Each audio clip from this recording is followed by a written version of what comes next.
Assalamu alaikum, dear viewers, welcome back to our channel.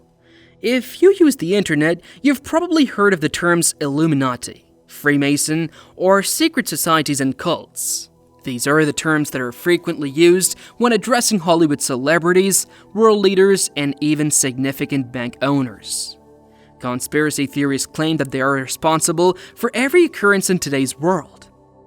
They're responsible for every big incident that occurs around the world, whether it is America's election, who will become the next music sensation or youth icon, or what fashion will prevail. The main aim of this group is to make people free of religion and to instill a new world order that should be followed by all the nations and all the governments of the world. But why are we debating this now? Is there any relevance to Islam? Sure, and others may find it difficult to accept that these secret organizations and their doom were referenced in the Quran more than 1,400 years ago when they had not yet been founded. What does the Quran say about that then? Why do these societies have such power and secrecy? For those who join it, what will happen to its current members? Let's delve into the video to get answers to our questions. These covert organizations were formed in the 18th century when social norms and church regulations became too oppressive. These societies started to develop at that time because they offered an escape to those who were dissatisfied with the church's underpinnings. These societies eventually grew and even started to interfere in and have an impact on national politics and legislation. To make the world free of religion was their primary motto. Since these societies were merely opposing the abuse of power by the churches at the time, you may be thinking that they weren't all that bad in the beginning then. However, the true reason for these societies is not what it first appears to be. In fact, these secret societies' alliance with Satan is what gives them such tremendous control and sway over the entire world. Their catchphrase, "Make world religion free," is really a deception meant to draw followers and demonstrate that their goals are good. All they want is for someone to stop worshiping God and begin worshiping Satan instead. And what benefits do these society members receive for their devotion to Satan? They get all their desired rewards, including fame, wealth, and power. Think of it like magic. When someone approaches a magician, the magician calls upon the jinn or Satan to accomplish the work at hand. The jinn's skills enable the mission to be finished, but the person who asks the magician for assistance ultimately commits a serious sin. The same idea holds true in these societies, where members are urged to sell their souls and humiliate themselves in order to appease Satan, who will then provide them with great reputation, power, and whatever else they desire. This claim is not uncommon. Prominent leaders and celebrities from throughout the world have frequently acknowledged in public that they have in fact made a deal with the devil in exchange for fame and fortune.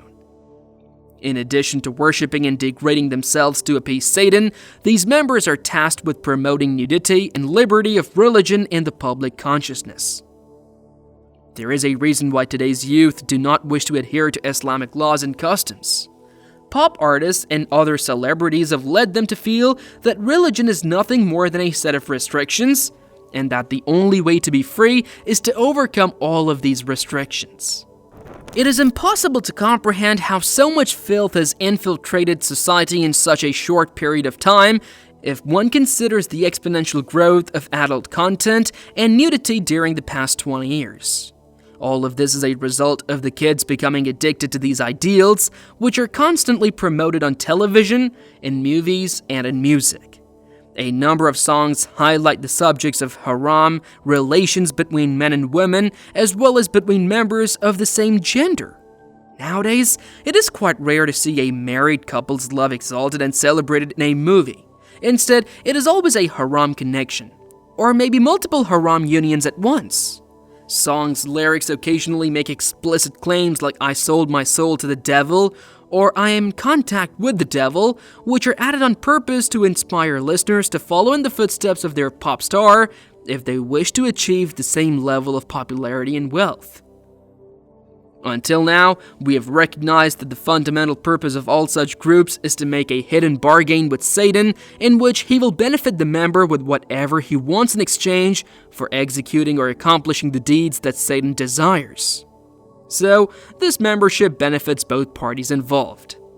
Allah subhanahu wa ta'ala says in the Holy Quran, "Consider the day he will gather them all together and say, O assembly of jinn, you misled humans in great numbers. And their human associates will say, Our Lord, we benefited from each other's company, but now we have reached the term which you appointed for us. Then he will say, The fire is your home, yours to stay in forever, except whoever Allah wills to spare.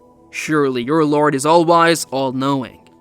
This passage in the Quran tells all members of these secret societies that although they believe that their activities are secret and that no one knows about them, they were not aware that Allah subhanahu wa ta'ala was constantly keeping an eye on them.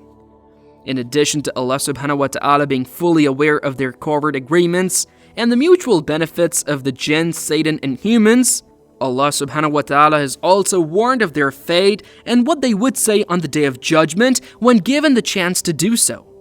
Allah will ask the jinns, "O assembly of jinn, you misled a large number of people." The answer to this question is not provided by jinns, but rather by humans who were members of these communities. "Our Lord, we benefited from each other's companionship, but we have already reached the time limit you set for us." And what will the reply of Allah be when he would have questioned both the mutually beneficial jinns and humans? "The fire is your home, yours to stay in forever, except whoever Allah wills to spare." This serves as both a warning and an answer for everyone involved in these secret groups, as well as for anyone considering joining this sinister alliance.